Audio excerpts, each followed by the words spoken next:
I think that there are good reasons for people to feel aggrieved. And I think that a lot of people feel that globalization has not delivered on its promise to, quote unquote, lift all boats, and therefore, in a nutshell, it is broken.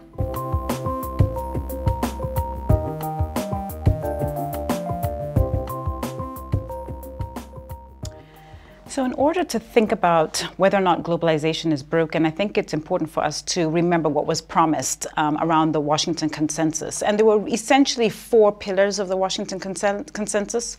One was around trade, free trade of goods and services. Number two was the free movement of capital, cross-border capital flows. Number three was about immigration and the ability for free movement of people. And finally was around the size of government. And each of these, I would argue, we've seen a number of failures over time. If we take trade and cross-border capital flows, they have an overarching governance system at the global level. So with trade, it's the World Trade Organization. With capital flows, it's the International Monetary Fund, the IMF. We actually never established an international immigration agency, and so that has actually always been at the purview of the nation state.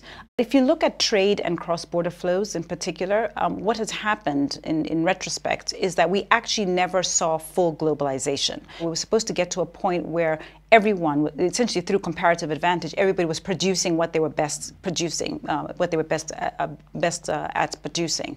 But in retrospect, what we've seen is that governments had much more power than the international agencies, and essentially we've had a lot of trade barriers over the last multiple decades. Over the last year alone, according to Global Trade Alert, we have had 644 new tariffs. So we essentially have had a situation where common agriculture policy and farm subsidy programs have locked out goods and some services from the emerging market countries in particular, thus creating a class of winners and losers from the globalized system.